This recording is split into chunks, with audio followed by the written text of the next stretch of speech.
रसिका हो नमस्कार. मी अश्विनी निवर्गी उदगीर. लेखिका अश्विनी YouTube चॅनलच्या स्वयंप्रकाशी या उपक्रमाच्या आजच्या भागात मी आपल्या सर्वांचं हार्दिक स्वागत करते.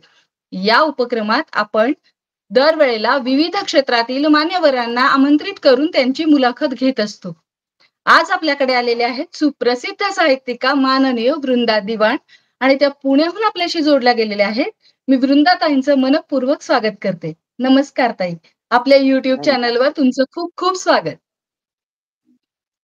मी सुरुवातीला वृंदाताईंचा परिचय करून देणार आहे आणि त्यानंतर आपली त्यांची मुलाखत सुरू होईल. वृंदाताई ह्या उदगीरची लेक आहेत. उदगीरच्या मातीचा सुगंध आणि उदगीरच्या मातीतील माणसांच्या आठवणी त्यांनी मनाच्या कुपीमध्ये अगदी जपून ठेवलेल्या आहेत. आणि याच्यातल्या काही निवडक आठवणींना आज आपण उजाळा देणार आहोत.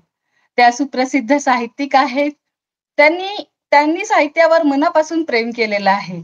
शब्दांच्या मौक्तिक माला जेव्हा त्यांनी गुंफल्या आणि साहित्याच्या सृष्टीमध्ये संचार करायला सुरुवात केली, तेव्हा त्यांनी त्या साहित्याची ते आपल्या आयुष्यामध्ये इतकी झक्कास गुंतवणूक केलेली आहे, की त्यांच्या नावावर तब्बल 50 कथासंग्रह आहेत, 6 ललित लेख संग्रह आहेत, 19 कादंबऱ्या त्यांच्या नावावर आहेत.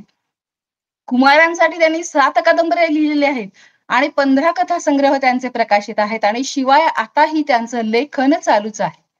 त्यांचं शिक्षण एम.ए. इंग्लिश झालेलं आहे आणि हे शिक्षण मराठवाडा विद्यापीठातून झालेलं आहे. त्या उदगीरच्या मातीतील आहेत, उदगीरची लेक आहे. त्यांचं पदवीचं शिक्षण हे महाराष्ट्र उदयगिरी महाविद्यालय उदगीरमध्ये झालेलं आहे. त्यांना अनेक पुरस्कार मिळालेले आहेत. त्यांनी काही कविता सुद्धा सुरुवातीच्या काळामध्ये लिहिलेल्या आहेत आणि स्त्री आणि युगवाणी सारख्या मासिकांमध्ये त्यांच्या कविता प्रकाशित झालेल्या आहेत. आज आपण त्यांची एक कविता सुद्धा ऐकणार आहोत. त्यांचे लेख आलोचना नावाच्या मासिकामध्ये प्रकाशित झालेले आहेत. त्यांना अनेक पुरस्कारांनी सन्मानित करण्यात आलेलं आहे. काळोख नावाच्या कथेला साप्ताहिक सकाळचा प्रथम पुरस्कार त्यांना मिळालेला आहे. रसतृष्णा कादंबरीला विदा सावरकर पुरस्कार मिळालेला आहे. उंट आणि खोपा लोकमतचा पुरस्कार त्यांना प्राप्त झालेला आहे. जाग या कादंबरीची विशेष उल्लेखनीय कलाकृती म्हणून निवड झालेली आहे. उदगीरचा रसिक प्रेम जिव्हाळा पुरस्कार त्यांना प्रदान करण्यात आलेला आहे. कथादीप हा साहित्यदीप प्रतिष्ठान पुणेचा मानाचा पुरस्कार त्यांना प्रदान करण्यात आलेला आहे आणि वारजे साहित्यिक कट्टाचा माय मराठी पुरस्कार सुद्धा त्यांना मिळालेला आहे. त्यांच्या कथांवर त्यांनी 35 नभोनाट्य लिहिलेली आहेत आणि ती नभोनाट्य औरंगाबाद आणि पुण्याच्या आकाशवाणी केंद्रांवरून प्रसारित झालेली आहेत. तर हा त्यांचा संक्षिप्त परिचय मी तुम्हाला करून दिलेला आहे. साहित्यामध्ये संचार करत असताना त्यांनी आपल्या आयुष्यामध्ये जे साहित्यावर प्रेम केलं, त्यामुळे त्यांचं आयुष्य म्हणजे एक प्रकारची आनंद यात्रा आहे. आणि या यात्रेचा प्रवास हा आता आपण लहानपणापासून आतापर्यंतचा प्रवास हा त्यांच्या मुलाखतीमधून उलगडणार आहोत. मी पहिला प्रश्न वृंदाताईंना विचारते, की आपलं बालपण कसं होतं आणि आपलं महाविद्यालयीन जीवन कसं होतं? नमस्कार. आज तुम्ही माझी मुलाखत घ्यायची ठरवली, त्यामुळं सर्वप्रथम मी तुमचे आभार मानते. कारण मी टेबलाशी बसून लिहिणारी लेखिका आहे. त्यामुळं भाषण देत फिरणे हा प्रकार माझ्या बाबतीत फार कमी झालेला आहे. तर सांगायचं मुख्य मुद्दा म्हणजे माझं बालपण जे आहे उदगीर गावीच गेलं. पण माझी मोठी बहीण मंदाकिनी ही उदगीर जवळच वाढवणा म्हणून एक आहे अहमदपूर आणि उदगीरच्या मध्ये. तर एकुडक्याला उतरून चालत असं आत जावं लागतं. तर त्या ठिकाणी माझ्या बहिणीबरोबर ती शिक्षिका असल्यामुळे मी तिच्या सोबत होते. तर तिथे गेल्यानंतर मला अक्षर ओळख होती, पाढे चांगले होते, अमुक तमुक. तर तिच्या हेडमिस्ट्रेस होत्या वत्सलाबाई देशमुख म्हणून. त्या म्हणाल्या की हिला तुम्ही कशाला बालवर्ग पहिली वगैरे करता, एकदम हिला दुसरीतच घाला. त्यामुळं एकदम जंप घेऊन मी दुसरीच्या वर्गात जॉईन झाले. मग त्या दोघींनी असा विचार केला की तिचं वय कमी पडू नये म्हणून त्यांनी माझं वय 2 वर्षांनी वाढवून असं माझा प्रवेश दिला. आणि योगायोगाने दुसरी, तिसरी, चौथी हे तिन्ही वर्ष माझी बहीण तिथं असल्यामुळं वाढवण्यालाच झाली. त्यानंतरच 5वी ते पुढचं शिक्षण माझं उदगीर ह्या गावी झालं. आणि त्या काळात असं झालं, की माझे वडील गेल्यामुळं शिक्षणात मला अजूनच रस आला. कारण घरचं वातावरण तसं उदार होतं, उदास खूप होतं. त्याचं कारण म्हणजे घरचा कर्ता पुरुष माझे वडीलच गेलेले असल्यामुळं एक प्रकारचा आर्थिक फटका बसलेला होता. आणि दुसरी गोष्ट म्हणजे आमचं घर राहतं होतं, शेतीवाडी होती. तरी मी वडिलांची खूप लाडकी असल्यामुळं आणि त्यांच्या सहवासात असल्यामुळं त्यांचं जाणं माझ्या दृष्टीने हा खूप मोठा धक्का होता. भावनिक होता, आर्थिक होता, सर्वच अर्थाने. आणि माझं पूर्ण लक्ष मग अभ्यासाकडेच होतं. हे पण एक त्यातलं एक कारण होतं. आणि 5वी ते 7वी माझं शिक्षण झालं. त्याच्यानंतर योगायोग असा, की मी 7वी पास झाले आणि त्यानंतर आमच्या उदगीरच्या शाळेत 8वीचा वर्ग निघाला. 8वी पास झाले, 9वीचा वर्ग निघाला. 9वी पास झाले, 10वीचा वर्ग निघाला आणि माझी 10वीला असलेली पहिली बॅच आम्ही 13 जणी होतो. त्यात मी आणि लीला नळगीरकर आम्ही दोघी मॅट्रिकच्या परीक्षेत पहिला नंबर आलेला होतो. म्हणजे कसं की 60% वरती आम्हाला 61%, 62% असे मार्क्स पडलेले होते. त्यामुळे शाळेच्या बोर्डावरही आमचं नाव लिहिलं गेलं होतं. आणि शाळेत आम्ही नुसता अभ्यासच केला नाही, तर आम्हाला विमल कोंडे म्हणून शिक्षिका होत्या. त्या आमची नाटकं बसवून घ्यायच्या, भाषणाला कुठं आम्हाला तयार करायच्या.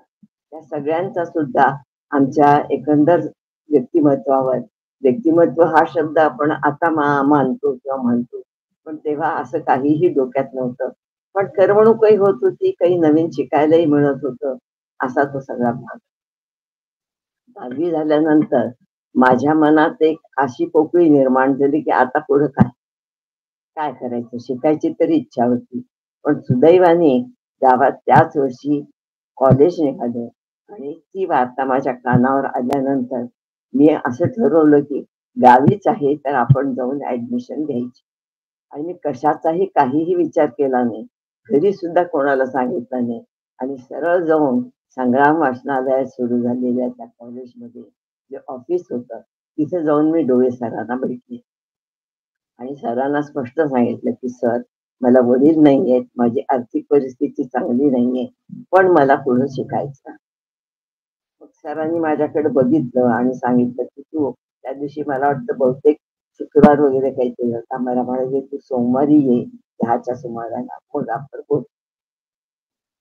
मला काहीही पुढचं माहीत नव्हतं. पण एक मनात अशी इच्छा होती, की हा माझा प्रश्न कसाला तरी लागला.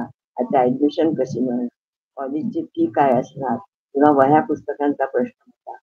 तर सोमवारी मी गेल्यानंतर ऑफिसमध्ये मग मी पिऊनला सांगितलं, की सरांनी मला बोलावलं. मग मी त्याला आत सोडलं. सरांना नमस्कार केला आणि सांगितलं, की "सर, मी परवा आले." प्रमोदिनी कल्लूरकर.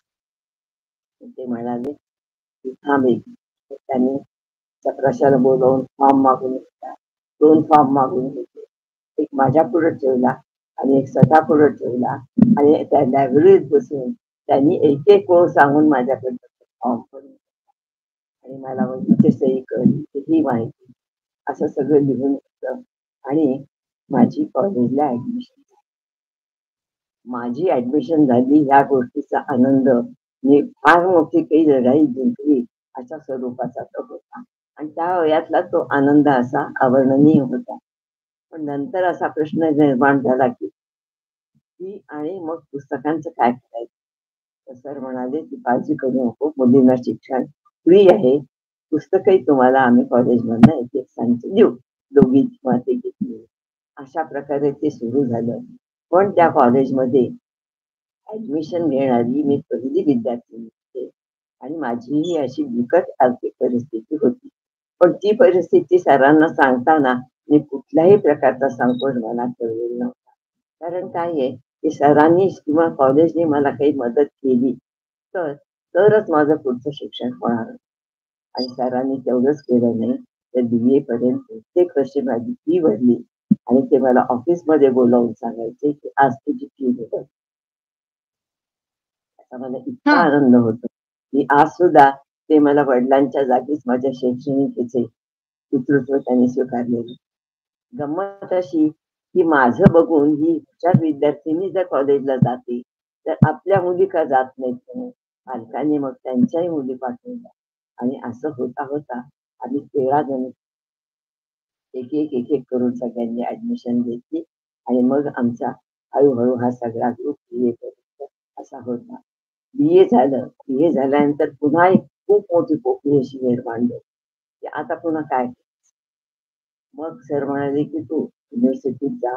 नॅशनल स्कॉलरशिप मिळते. ती तुझ्यासाठी आपण प्रयत्न करू." ₹50-100 ते देतात. मग मी औरंगाबादला गेले.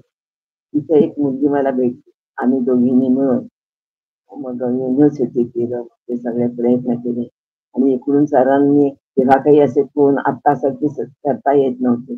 तर सरांनी माझ्यासाठी प्रयत्न करून हे केला होता. पण एकंदर परिस्थितीचा मी विचार केला आणि माझ्या लक्षात आलं, की इथं राहून इतक्या दूर परक्या गावी मला काहीच करता येणार. म्हणून सगळा विचार करून म्हटलं स्कॉलरशिप मंजूरच झाली नाही तर काय करायचं? हं, हं. परत येऊन सरांना भेटलं आणि सांगितलं. सर म्हणाले, "तुझी स्कॉलरशिप जर मंजूर झाली नाही, तर तुझी तुझी पुढची 2 वर्ष मी तुला शिकवेन. तू त्याची काळजी करू नको." पण मग माझी आई म्हणाली, की "माझी अजिबात इच्छा नाही. गावात असलं तर मी तुला शिकवणार." आणि तिच्या दृष्टीने हं, विचार हं. केल्यावर मला ते सगळं पटलं आणि त्यानंतर मी सरांनी मला 1 वर्ष तिथे ट्युटरशिप दिली त्याच कॉलेजमध्ये. लिव्हिंग इंग्लिश स्ट्रक्चर म्हणून होतं. त्यासाठी ते म्हणाले, "ह्याच्याबरोबर तू इंग्लिशचा अभ्यासही कर. पण एक्स्टर्नली हं, हं. अभ्यास करणं, हे मला इंग्लिश विषयाचं फार जड जाणार होतं. मलाच ते संकट वाटलं आणि असं असं वाटलं, की ही आपली वाट नाहीये. पदवी जर झालो ना आपण, हे खूप आहे." म्हणून मग मी तिथे नोकरी केली 1 वर्ष. त्यानंतर मग योगायोगाने स्थळ सांगून आलं. माझं लग्न झालं. मी लातूरला राघवेंद्रराव दिवाण यांची सून आणि जयंत दिवाण यांची बायको म्हणून आली आणि एक हो, वेगळं हो. चांगलं परंतु 1 मिनिट तुम्ही आपण लग्नानंतरचा प्रवास पण जाणून घेऊया. पण त्याआधी मी तुम्हाला थोडंसं थांबवलं यासाठी, की उदगीरचे सगळेच लोक तुमची खूप आठवण काढतात आणि विशेषतः महाराष्ट्र उदयगिरी महाविद्यालयाचे तर जे जुने लोक आहेत, ते आजही त्यांना तुमची आठवण येते आणि ते सांगतात, की आमच्या महाविद्यालयाची पहिली विद्यार्थिनी म्हणजे प्रमोदिनी कल्लूरकर हे तुमचं माहेरचं नाव आहे आणि नंतर मग सासरचं नाव वृंदा दिवाण. तर महाराष्ट्र उदयगिरी महाविद्यालयाची एखादी आठवण सांगा ना, जी हृदयस्पर्शी आहे, जी आजही तुमच्या लक्षात आहे? नाही सरांनी आम्हाला नुसतं अभ्यासाची अभ्यास केलं नाही. सर वेगवेगळ्या हं, गोष्टीत हं. आम्हाला भाग घ्यायचे. वक्तृत्व स्पर्धा आहे. नांदेडला शिबिर झालं होतं तिथं मला आणि नैवेद्याला पाठवलं होतं 4-5 दिवसाच्या. त्यानंतर औरंगाबादला रानडे वक्तृत्व स्पर्धेसाठी आम्ही दोघे गेलो. आम्हाला तिथे यश मिळालं नाही, पण एक अनुभव मिळाला आणि कॉलेज तिथे रिप्रेझेंट आम्ही करू शकलो. ह्या गोष्टीचा आम्हाला आजही आनंद. त्याच्या आणि नाटकातनी आम्ही भाग घेतला, नाटकातनं कामं केली. हे सगळं करत असताना गावात आम्ही आमची इमेज टिकवलेली होती. आमच्या दोघींच्याही नावाभोवती किंवा आमच्या बाकी शाळेच्या विद्यार्थिनींचाही कुठल्याही प्रकारे बोभाटा हा झालेला नव्हता. कारण स्त्री शिकली म्हणजे स्वैराचारी होते, असा जो आजही समज आहे, तर तो समज तेव्हाही होता. तर तसं आम्ही काहीही होऊ दिलं नाही. आम्ही खूप जबाबदारीने वागलो आणि त्या सगळ्या वागण्याचा आम्हाला फायदा झाला. ते सगळं झालं. त्यानंतर लग्नानंतर मला भौतिक सुख म्हणतात ती सगळं मला मिळाली. घर चांगलं मिळालं, माणसं चांगली मिळाली. माझे सासरे खूप पुढारलेल्या विचाराचे होते. माझं इंग्लिश लिटरेचर हे कळल्यानंतर त्यांनी मला माझी सून म्हणून कधीच स्वीकारलेलं नव्हतं. तर मला जे पाहिजे ते पुस्तक ते मागवून द्यायचे आणि मग मी त्याच्यात परीक्षण लिहायचे. मग आलोचनेत लिहिलं, काही पेपरमध्ये लिहिलं. पण मला शेवटी वाटलं, की काय करायचं काय आपण? तर एक अशी कोंडी झालेली होती. त्याच काळात त्या कोंडीतनं मी कविता लिहिल्या. कविता लिहिल्या अर्थात त्या त्या कवितांना नाही म्हटलं तरी थोडी खाजगी अशी बाजू होती. की स्त्री, स्त्रीचा झगडा, स्त्रीचे दुःख अशा अनेक गोष्टी होत्या. त्यापैकी एक कविता मी आता वाचून दाखवते, ती पुढच्या काळात हे केली. जवळ-जवळ तेव्हा रोज एक कविता मी लिहायची. जे मनात येईल त्याची कविता करायची. ती लिहायची. एक कविता आहे उंबरठा म्हणून. ठेच लागेपर्यंत तिलाही माहीत नव्हतं. ठेच लागेपर्यंत तिलाही माहीत नव्हतं. की आपल्या घरालाही एक उंबरा आहे, आपल्याला अडवणारा, आपल्याच अस्तित्वाची दोन ढकलं आपल्या पुढे ठेवणारा. एक जगणं उंबऱ्याच्या आतलं, एक उंबऱ्याच्या बाहेरचं आणि मध्ये फक्त उंबरा. आणि हेही खरे होते की असे दोन्ही ठिकाणी घुसमट होते. दोन्ही ठिकाणी मनासारख्या गोष्टी घडत नव्हत्या. आणि तिने विचार केला की ह्यापैकी एकाच कुठल्या तरी विश्वात पाय रोवून उभे राहता येते आणि आपल्या श्वासाशी इमान राखता येते. आपल्या श्वासाशी इमान राखता येते. मग हा निर्णय ज्याचा त्यांनी घ्यायचा. संसार इमानेद्वारे करायचा का घराच्या बाहेर पडून अजूनही काही करायचं. या सगळ्या गोष्टी त्या कवितेत मी सांगितल्या. अशीच एक कविता छोटी आहे. सावल्या मी हा, नव्हत्याच मागितल्या. बरोबर सादर. हम्म. सावल्या मी नव्हत्याच मागितल्या, फक्त मला माझी ऊन दे. गळतील पाने, बहरही जाईल झडून, पुन्हा धुमारे फुटण्याचा उश्चाप राहू दे. सावल्या मी नव्हत्याच मागितल्या, फक्त मला माझी ऊन दे. मांडवाच्या आधाराशिवाय माझी वेल वाढू दे. मांडवाच्या आधाराशिवाय माझी वेल वाढू दे. वाकेन पण मोडणार नाही, इतके मला आत्मबळ दे. सावल्या मी नव्हत्याच मागितल्या, फक्त मला माझी ऊन. अशा ह्या कविता होत्या. आणि होता होता खूपच मग छान, असं खूप आलं की छान कविता होत्या तुमच्या. दोन्ही कविता खूपच छान होत्या. आणि मला असं वाटतं की ही परिस्थिती आजही काही फारशी बदललेली नाहीये. म्हणजे तुम्ही ज्या काळात ही कविता लिहिली, तर स्त्रीवरची जी बंधनं आहेत ती याही काळामध्ये थोडीशी शिथिल झाली असतीलही, परंतु काही बंधनं अजूनही आहेतच. असो, आपण आणखी पुढे जाऊया.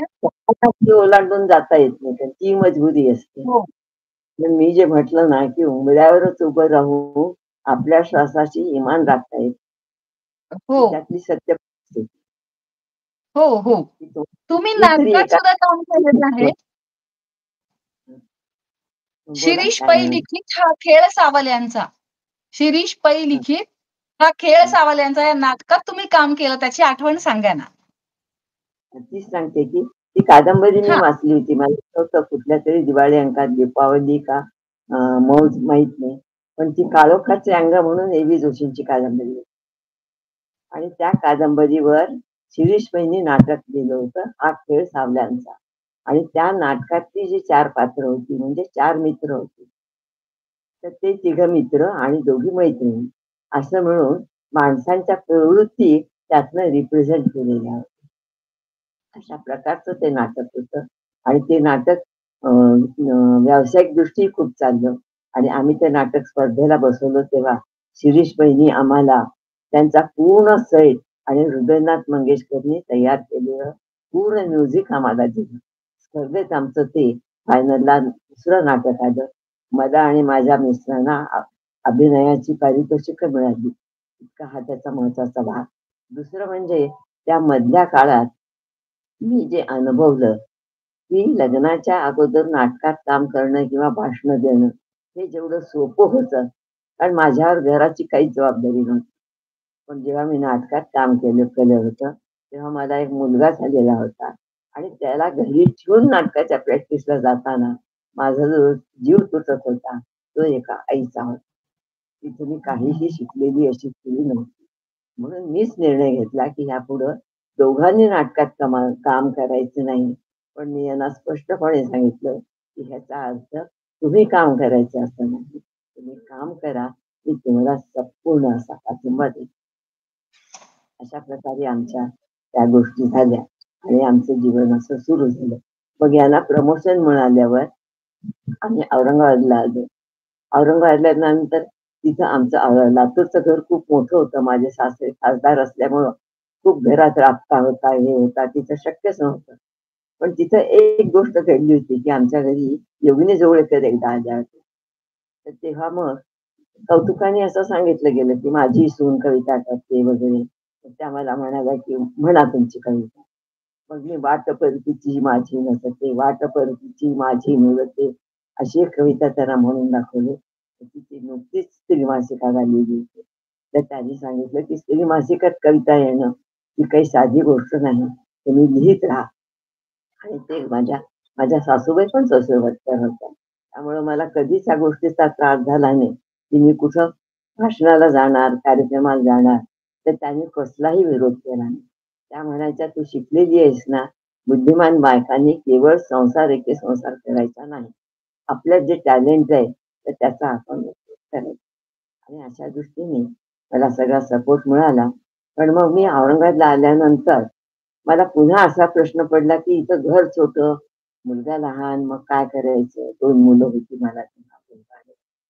मग मी तेव्हा एम-ए केलं आणि एम-ए करत असताना एम-ए सर्टिफिकेटपेक्षाही अतिशय महत्त्वाची गोष्ट म्हणजे भालचंद्र नेमाडे सर मला शिकवायला होते आणि चंद्रकांत जागीरदार म्हणून सर मला शिकवायला होते. या दोघांनी मला वाङ्मयाकडे वळण्याची दृष्टी दिली आणि त्याचा मला आजही फायदा की मला अमुक एक कथा आवडली नाही, तर का आवडली नाही हे तुम्हाला सांगता आलं पाहिजे. मला अमुक एक पुस्तक आवडलं, तर ते का आवडलं हे तुम्हाला तुमच्या वैयक्तिक अशा आत्मानुभवाने सांगता आलं पाहिजे. तर तुम्ही खरे वाचक असं त्यांनी मला सांगितलं आणि त्याचा मला फायदा झाला. पुढं मला लिखाण करतानाही त्या गोष्टीचा फायदा झाला, की हे मी का लिहिते? हे मला पटलंय का? किंवा हे दिसलं म्हणून लिहिते का? अशी एक चौकस नजर त्या एका दृष्टीने मी माझ्याकडेच पाहिलं आणि माझ्या लिखाणाला पण एक अशी दिशा मिळाली. खूपच छान. तुम्ही खूप छान आपली मुलाखत चालू आहे आणि तुम्ही अगदी मनमोकळा हा प्रवास उलगडत आहात. तुम्हाला अनेक ज्येष्ठ साहित्यिकांचे आशीर्वाद मिळालेले आहेत. जसं की शांता शेळके आहेत, कुसुमाग्रज आहेत, ह.मो. मराठे आहेत. तर त्यांच्या पण थोड्याशा आठवणी सांगा? शांता शेळकेंचं असं असायचं, की आम्ही नगरला होतो.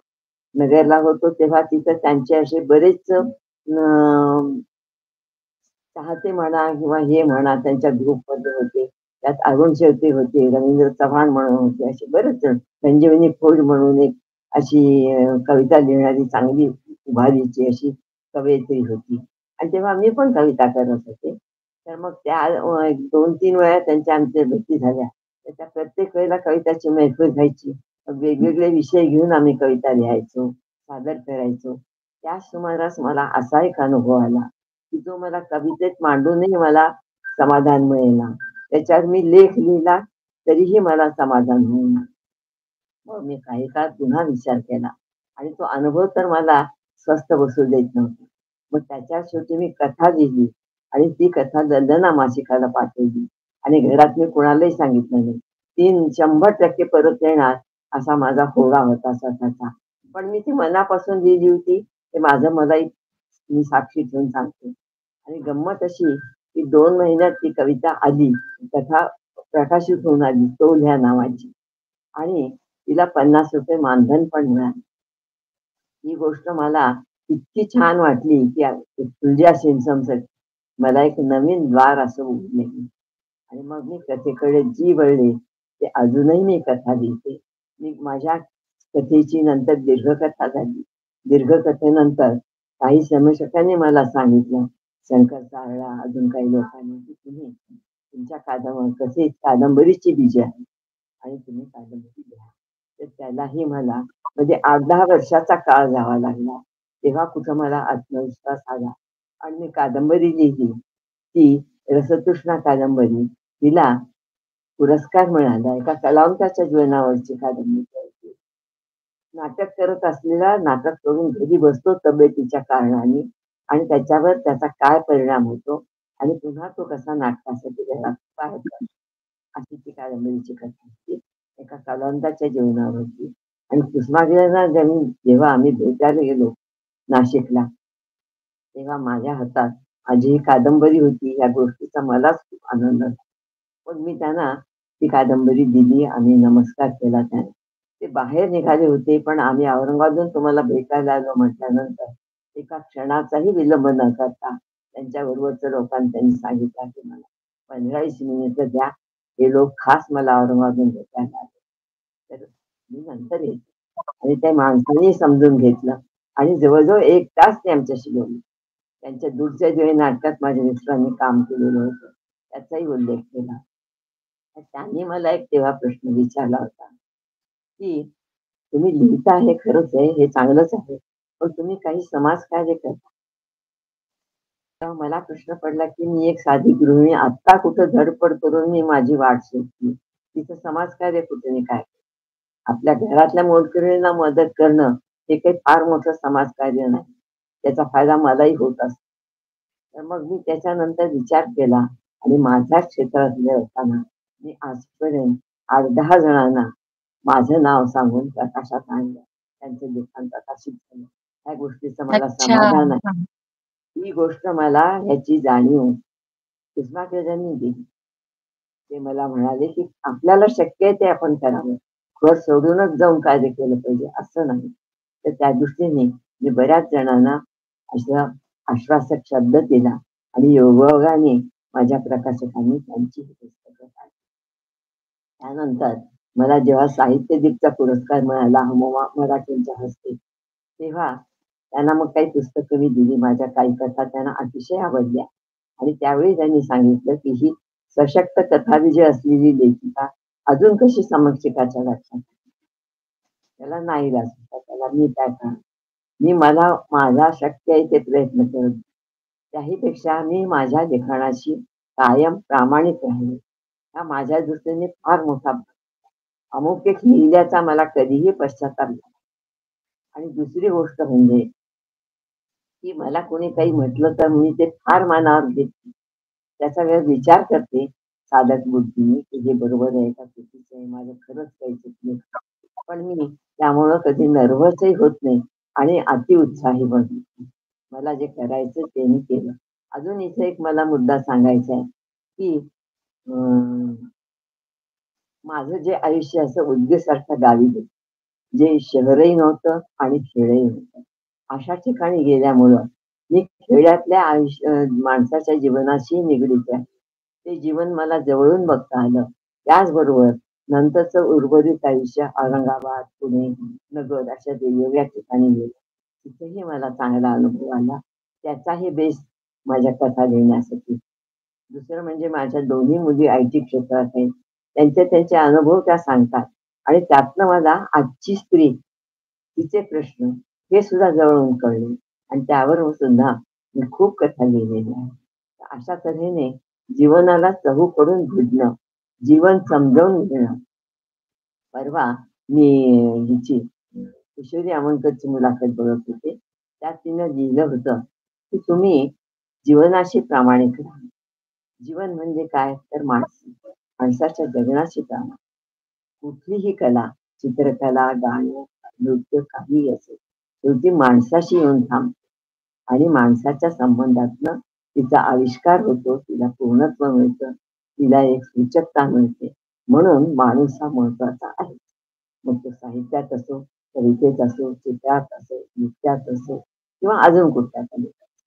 म्हणून माणसाकडे जायच्या ज्या ज्या वाटा आहेत, त्या माणसाने समजून घ्याव्यात, ह्या मताची मी आहे. वृंदाताईंची मुलाखत घेत असताना एक गोष्ट मला प्रकर्षाने जाणवते, जी मला रसिकांना सांगायची आहे, की वृंदाताईंच्या बाबतीत असं आहे, की जुनं ते सोनं तर आहेच, पण नवं तेही हवं, हाही त्यांचा दृष्टिकोन आहे. आणि त्यामुळं आज सुद्धा त्यांचं लेखन चालू आहे. आणि हे जे लेखन आहे, ते आपण त्यांना विचारूया, की आगामी लेखन तुमचं काय आहे? म्हणजे नव्या पिढीचे प्रश्न सुद्धा त्या साहित्यातून मांडत आहेत. आगामी लेख एक कादंबरी माझ्या मनात आहे भूतकाळ म्हणून. की आता खूप अशी लहान गावातली मुलं अगोदर तालुका प्लेसला येतात, मग जिल्ह्याला येतात, मग आय-टीच्या क्षेत्रात येतात आणि त्यांना मग आपल्या खेळातलं जे आयुष्य आहे, ते इकडं मोहही घालत असतं. पण ते जीवन त्यांना आत्ता जगायला आवडत नाही. लहानपणचं सगळं ठीक आहे आणि आत्ता त्यांना शहरातलाच जोडीदार हवा. कारण त्या विचाराशी वगैरे असा समरसता होण्यासाठी खेड्यातल्या मुलीशी त्यांना लग्न करावंसं वाटतं. एक साथीदार जीवनसाथी म्हणून हा प्रश्न अगदी मुळात खूप वास्तव असा आहे. आणि ही परिस्थिती आहे आजची. किती सज्जन मुलगी असली खेड्यातली, तरी शहरातली आज कमवतीची मुलगी आहे.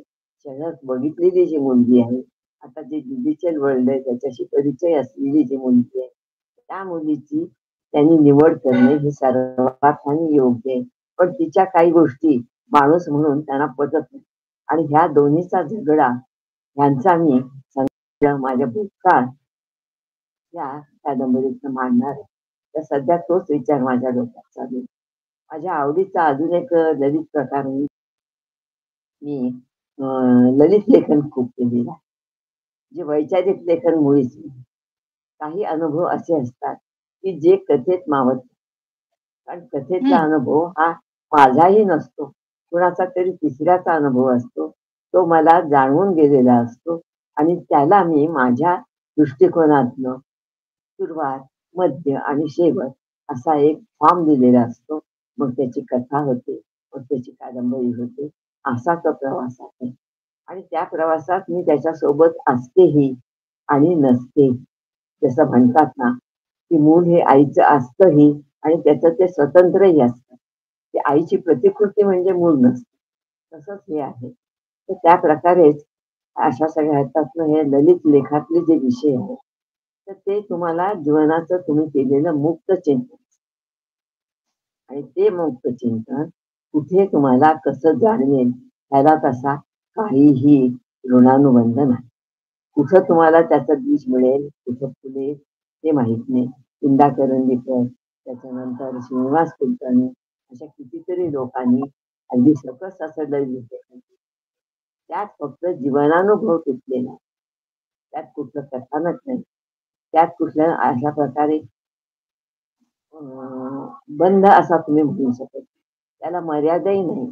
ते 2-3 पेजेसपासून 10-12 पेजेसपर्यंत किंवा 15-20 पेजेसपर्यंत सुद्धा होऊ शकते. त्यात लेखकाचं माणूस म्हणून जीवनाविषयीचं चिंतन, अनुभव ह्याचा एक एकसंध असा अनुभव आहे. तर माझ्या अशाच काही लेखांना जेव्हा पुरस्कार मिळाले, तेव्हा तसं लिखाण करण्यातला माझा आत्मविश्वासही खूप वाढला, असं मला मनापासून सांगायचं. माझ्या लहान मुलांच्या ज्या कथा लिहिल्या मी, माझी मुलगी लहान होती आणि माझं मासिक आलं, पुस्तक आलं, की मी तिला म्हणायची, "हे तुझ्यासाठी नाही." कारण प्रेमकविता वगैरे 3री-4थीच्या मुलीला काय सांगणार मी, तू वाच म्हणून. तर मग ती मला एक दिवशी म्हणाली, की "मग तू माझ्यासाठी." आणि मग मला असं वाटलं, की खरंच हिच्यासाठी लिहिलं पाहिजे. ती आपलीच कसोटी आहे. आणि मग मी कथाला निष्पाप करून त्या एका विश्वाकडे बघितलं आणि त्यातनं मला बऱ्याच कथा सुचत गेल्या. त्यातल्या चिंचेचं झाड म्हणून त्या कथेला तर पिराणे पुरस्कार ती किशोरवयीन प्रकाशित.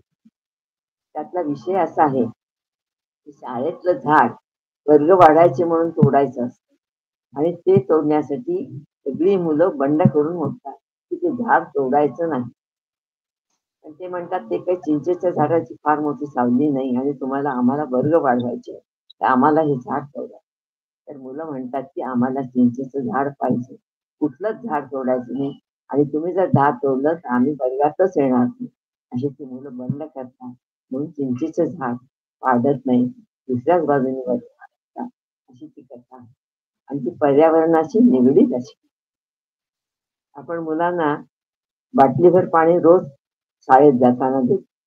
पण त्याचबरोबर अजून एखादी बाटली पाणी ने आणि झाडातल्या शाळेतल्या एखाद्या झाडाला घाल, अशी आपण शिकवण त्याला देतो. खरं तर पालकांनी ही सूचना मुलांना द्यायला पाहिजे, की झाडं सुद्धा वाढवायला, जगवायला पाहिजे. त्याच्यावर तुमचं आरोग्य अवलंबून आहे. जमिनीचा कस अवलंबून आहे. जमिनीची धूप त्यांनी राहणार आहे. हे जर त्यांना अशा कृतीचं शिकवलं, तर ती सुद्धा खूप काही चांगला असा विचार करू शकते आणि त्यांच्यावर एक चांगला संस्कार होईल. ताई, तुम्ही नवसाहित्यिकांना काय सल्ला द्याल? मी नवसाहित्यिकांना सांगेन, की तुम्ही स्वतःचं काय जाणवलं ते तर अवश्य लिहा. ते सुचलं की लिहायला बसू नका. त्याच्यावर विचार करा, चिंतन करा, साधक-बाधक विचार करा. त्याचे असे तसे परिणाम बघा आणि सगळी तयारी झाली, चिंतन झालं, की लिहायला बसा आणि लिहिल्यानंतर तुमचं तुम्हाला अगोदर समाधान मिळेल. कारण अनुभव जर तुम्ही खोलातनं घेतला नाही, तर ती खोली तुमच्या अनुभव मांडण्याला येणार नाही. तुमच्या शब्दातून व्यक्त होण्याला येणार नाही आणि त्याचा वाचकावर जो परिणाम होतो, त्यावर सुद्धा होणार नाही. अशी ती एक आतली गोम आहे. भीमसेन जोशींनी सांगितलं, की रियाज कशासाठी करायचा? तर रियाज स्वतःसाठी करायचा आणि मैफिल कशासाठी सजवायची? तर मैफिल मला काय येतंय ते दाखवण्यासाठी मैफिल सजवायची. जेव्हा तुम्ही लिखाण करून वाचकापुढे सादर करता तेव्हा तुम्ही परफेक्ट असलंच पाहिजे. जे तुम्हाला द्यायचंय त्याच्यात 19-20 असून चालत नाही आणि त्याचा परिणामही होतो. तर तिथं एकमेव व असाच अनुभव देण्याचा प्रयत्न करा. ते लिहिण्याची घाई करण्यापेक्षा तुम्ही वाचा. काय आहे की कलावंत जो लेखक आहे त्याला वाचन हा रियाज आहे. जितकं तुम्ही वाचाल तेवढी तुमची संपदा वाढेल, अनुभवाला खोली येत जाईल. त्याचबरोबर हा जो सगळा विस्तार आहे तो आपण का केला त्याच्यावर जर कोणी प्रश्न विचारले तर त्याचं तुम्हाला लेखक म्हणून त्या लिखाणाचा जन्मदाता म्हणून एक असं चांगलं समर्पक उत्तरही देईल. त्याचा विचार लेखकाने अवश्य करावा. मग त्यांनी लिहावं आणि सगळ्या प्रकारचं लिखाण मी अमुकच लिहीन, मी तमुकच लिहिणार नाही, अशा कुठल्याही अटी मी कधी स्वतःवर घातली नाही. आणि कुणी त्या घालून घेऊ नये. कारण तुमच्या कक्षा अभिव्यक्तीच्या त्याच्याशिवाय रुंदावणार नाही, अशी मला नवलेखक म्हणा. उपदेश म्हणत नाही मी, सल्ला. वृंदाताईंनी आज आपल्याला खूप वेळ दिला आणि इतकी छान मुलाखत दिली त्याबद्दल मी ताईंचे मनपूर्वक आभार मानते. मी रसिक हो. आभार मानते. मी आभार मानते कारण अशी मुलाखत द्यायला फार कमी वेळेस मिळते आणि मुख्य म्हणजे की कोणाच्या तर पुस्तक प्रकाशनाला आपण जातो किंवा एखाद्या चर्चेत भाग घेतो. ते घेत असताना त्याचं स्वरूप वेगळं असतं. तेव्हा आपण एक वेगळ्या जबाबदारीने तिथे वावरत असतो, बोलत असतो. पण मुलाखत देताना माझ्या लिखाणाविषयीच मी बोलले, असं बोलणं सुद्धा व्हायला पाहिजे. म्हणजे मला स्वतःला पारखून घेते, असंही मला कधी-कधी वाटतं. तर तुमचेही मी धन्यवाद करते की तुम्ही मला अशी संधी दिली. धन्यवाद ताई. रसिका हो, तुम्ही सुद्धा कोणत्याही क्षेत्रात भरीव कार्य करत समाज ऋण फेडत असाल तर मला जरूर संपर्क करा. कदाचित पुढची मुलाखत तुमची असू शकते. त्यासाठी बघत राहा लेखिका अश्विनी YouTube चॅनल. धन्यवाद.